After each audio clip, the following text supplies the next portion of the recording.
गुलाब के पौधे की जो पत्तियां हैं वो पीली पड़ रही हैं, तो ऐसी क्या वजहें हैं जिसकी वजह से ऐसा होता है गुलाब के पौधे में? एक एक करके उन सब चीज़ों के बारे में बात करेंगे इस वीडियो में, तो प्लीज़ पूरी वीडियो देखिए। मेरा नाम अक्षय है और मैं सब लोग का राइट गार्डनिंग यूट्यूब चैनल में स्वागत करता हूँ।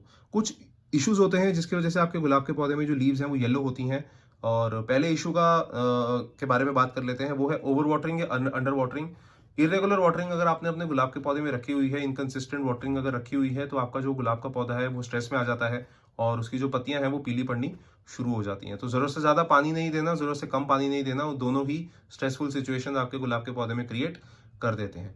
जब जरूरत से ज्यादा पानी आप दे देते हैं तो जो पौधा है वो वाटरिंग स्ट्रेस में आ जाता है, उसकी जो जड़ें हैं उस पर दबाव पड़ता है और इसकी वजह से, स्ट्रेस में आने की वजह से जो पत्तियां हैं वो पीली पड़नी शुरू हो जाती हैं। और अब अगर आप पानी नहीं देते अपने गुलाब के पौधे को, तो उसकी जो लीव्स हैं उसमें जो मॉइस्चर है वो प्लांट एब्जॉर्ब कर लेता है, इस वजह से जो लीव्स हैं वो बेजान होके येलो होके गिर जाती हैं। तो आपने एक शेड्यूल बनाना है वाटरिंग का अपने गुलाब के पौधे में, इरेगुलर वाटरिंग नहीं करनी। दूसरा इशू हो सकता है न्यूट्रिशन की डेफिशिएंसी। जो बेसिक न्यूट्रिशन होता है एनपीके, जैसे कि नाइट्रोजन, फास्फोरस और पोटेशियम, अगर इन दो तीनों में से कोई भी एक मैक्रो न्यूट्रिशन की डेफिशिएंसी अगर होगी आपके गुलाब के पौधे में, तो इम्पैक्ट आएगा।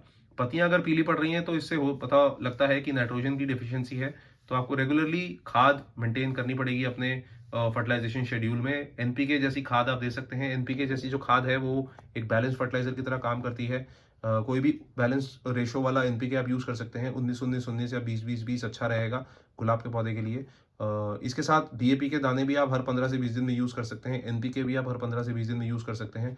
इसके अलावा वर्मी कंपोस्ट और गाय के गोबर की खाद आप मिक्स करके हर 1.5 से 2 महीने में एक मुट्ठी ऊपर ऐसे सॉइल में ड्रेसिंग की तरह डाल सकते हैं। ये भी जो दोनों तीनों खादें मैंने आपको बताई, ये न्यूट्रिशन डेफिशिएंसी आपके गुलाब के पौधे की दूर करेगी और धीरे धीरे आप देखते जाएंगे कि आपके प्लांट में येलो लीव्स एक भी नहीं है। तीसरी वजह हो सकती है डिजीज या कोई भी किसी तरीके का पेस्ट। अगर किसी भी तरीके के कीड़े मकोड़ों का अटैक आपके गुलाब के पौधे में हो रखा है, जैसे कि स्पाइडरमाइट्स का अटैक बहुत ज्यादा होता है। स्पाइडरमाइट्स होता है कि जाले वगैरह लग जाते हैं आपके गुलाब के पौधे में और धीरे धीरे आपकी जो लीव्स हैं उनमें से सारी की सारी जो एनर्जी है वो सक कर लेता है और आपकी जो लीव्स हैं वो बेजान हो जाती हैं और धीरे धीरे आपका पौधा खराब हो जाता है। बहुत फ्रीक्वेंट अटैक होता है स्पाइडरमाइट्स का, जाले लगे आपको दिखेंगे गुलाब के पौधे में। और इसके अलावा एफिड्स का भी अटैक होता है। एफिड्स आपको जनरली गुलाब के पत्तों के पीछे मिलेंगे, व्हाइट व्हाइट स्पॉट्स होते हैं, व्हाइट व्हाइट कलर के कीड़े होते हैं और वो भी प्लांट को धीरे धीरे खराब कर देते हैं। तो इन सबसे निपटने का एक ही उपाय है, वो है नीम ऑयल कॉन्सेंट्रेट। हर 15 से 20 दिन में आप नीम ऑयल कॉन्सेंट्रेट अपने गुलाब के पौधे में स्प्रे करिए और ये सारे के सारे जो इंसेक्ट्स हैं, जो बग्स का अटैक है, वो आपके प्लांट से धीरे धीरे खत्म हो जाएगा। इसके अलावा अगर आप नीम ऑयल कॉन्सेंट्रेट यूज नहीं करना चाहते तो नीम के पत्ते लीजिए, नीम के पत्तों को पानी में डाल के उस पानी को बॉईल करिए और उस पानी को रूम टेम्परेचर में ठंडा कर लीजिए। जब वो पानी ठंडा हो जाए तो उसको पानी को आप प्लांट में स्प्रे कर सकते हैं। ये भी एक ऑर्गेनिक सोल्यूशन है, तरीका है इन कीड़े मकोड़ों को अपने गुलाब के पौधों से दूर रखने का।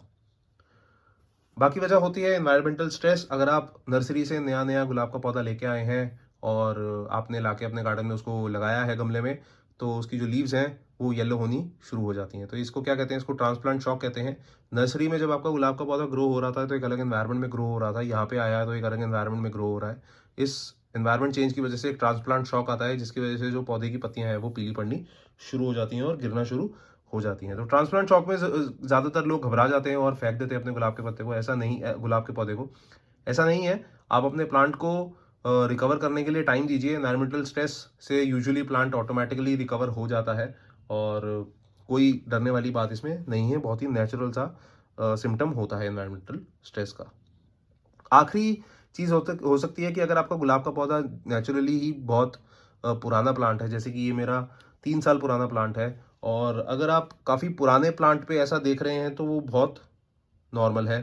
अगर आपका जो प्लांट है काफी पुराना है, 5 से 6 साल से आपको फ्लावरिंग दे रहा है, तो एक नेचुरल एज भी होती है प्लांट की जब वो पूरा सरवाइव करता है। उसके बाद प्लांट ऑटोमेटिकली मर जाता है। जो नए प्लांट्स हैं वो ज्यादा अच्छी तरह ग्रोथ करते हैं, ज्यादा अच्छी फ्लावरिंग करते हैं, और जो पुराने पौधे हैं 5-10 साल 6 साल हो गए हैं फ्लावरिंग देते आ रहे हैं, तो वो इवेंचुअली धीरे धीरे अपने आप ही मर जाते हैं। तो वो बिल्कुल नेचुरल है, उसमें आप कुछ नहीं कर सकते, वो एक नेचुरल साइकिल है प्लांट का।